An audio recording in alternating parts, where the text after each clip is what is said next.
Who gives money to Pakistan? And is that money being funneled into terrorism?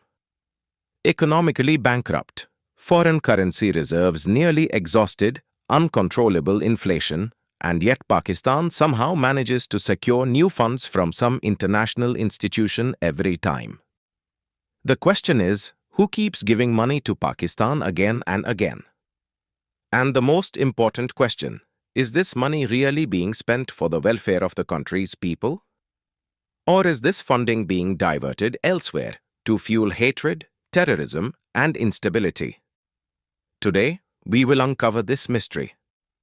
But before that, if you are new to our channel, please don't forget to subscribe so you never miss an update from us. Now let's begin today's discussion without any delay. Pakistan's economic condition is no secret. There was a time when its foreign currency reserves couldn't even cover a few weeks of imports. From fuel shortages to lack of medicines, rising unemployment, and the falling value of the rupee, the entire country was shaken. Yet every time the nation seems to be sinking, some international organization comes forward with a bailout package. And this cycle has been going on for decades. The biggest name is the IMF, or International Monetary Fund. The IMF has provided bailout packages to Pakistan several times. Most recently, in July 2023, the IMF approved a $3 billion standby arrangement for Pakistan. This money was intended to stabilize Pakistan's economy, provide relief to the public, and control inflation. But the question is, was it really used for those purposes? Then comes the World Bank. The World Bank has continuously provided aid to Pakistan for improvements in education, healthcare, energy, and infrastructure. Many of Pakistan's highway projects, rural development missions, and village education schemes are supposed to run on World Bank funding, or rather, they should have been. But often, many of these projects remain only on paper, and their ground reality is blurry. The third major institution is the ADB, the Asian Development Bank. The ADB regularly lends money to Pakistan for electricity, transport, and urban development. In recent years, the ADB has also allocated funds for Gwadar Port, power distribution projects, and water management. Now it's not just international institutions, some countries also provide direct funding to Pakistan. The key names among them are China, Saudi Arabia, and the UAE. China has extended massive loans to Pakistan through the CPEC, or China-Pakistan Economic Corridor, for building roads, railways, and ports. Saudi Arabia and the UAE have also offered loans or aid during Pakistan's foreign currency crisis, offering short-term relief to its sinking economy. Now the question arises, where does all this money actually go? Institutions like the IMF, World Bank, and ADB provide these funds for poverty alleviation, education and health reforms, and economic stabilization. But the internal situation in Pakistan tells a different story. According to a report, Pakistan's military controls a significant portion of the country's economy. Many major projects and institutions are under the indirect control of the military. This raises concerns that the funds meant for public welfare may be diverted toward indirect military expenses, such as defense equipment, military expansion, or sustaining military-controlled enterprises. And this is where suspicions shift in another direction, towards terrorist organizations.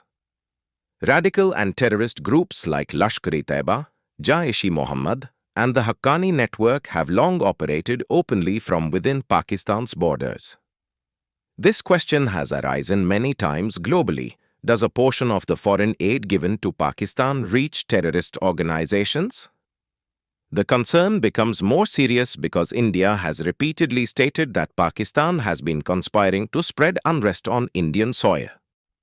And when that same country receives billions of dollars in aid from institutions like the IMF, World Bank, or ADB, India's concerns are entirely justified. India has recently urged these institutions to review the financial assistance being given to Pakistan. India's position is that unless Pakistan takes strict action against terrorist organizations and shows a clear anti-terror stance, any aid to it must be closely monitored. Giving loans is not enough. The more important issue is where and how those funds are being used. Looking at history, Pakistan has repeatedly benefited from international loans, but instead of using that money for long-term reforms, it has only sought temporary fixes. Each time a new package comes, there's brief relief, and then the crisis returns. This cycle has continued since the 1980s. Pakistan has taken more than 20 bailout packages from the IMF so far. Not only that, Pakistan's political instability also raises serious concerns about the effectiveness of such funding. Governments there frequently collapse or operate under the shadow of the military. In such a situation, transparency and accountability are significantly weakened. And when governance itself is fragile, no funding can fully reach its intended purpose. Now the question arises, can this funding be stopped? The answer is no, but it can be made transparent and outcome-based. Institutions like the IMF, ADB, and World Bank must ensure that their financial support is used strictly for public welfare. This requires implementing monitoring mechanisms, independent audits, and ground-level reporting processes.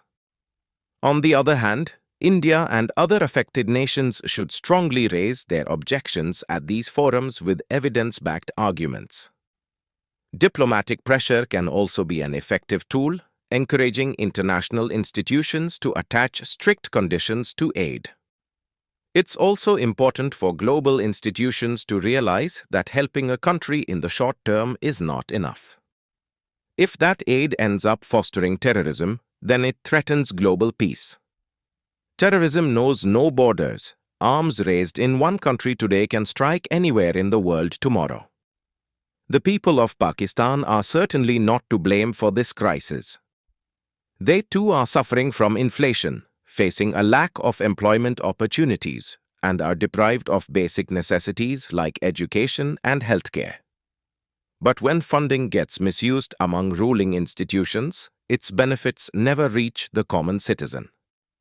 In the end, one thing is clear: funding should happen, but with strict conditions, rules, and most importantly, transparency. If our video has taught you something new, do not forget to like and share this video so that this information can reach others as well. Your likes and shares are a source of inspiration for us. If you have any questions or suggestions, please let us know in the comments. It will be our honor to answer your questions and listen to suggestions. And yes, if you like our content, subscribe to the channel and press the bell icon so that you stay connected with every new story. Thank you. GRT Business YouTube channel sources: news from various news agencies, opinion polls, and other public sources. We try to ensure that every report and summary is accurate and verified, but we are not responsible for any dispute or error. Our aim is only to provide you with accurate information.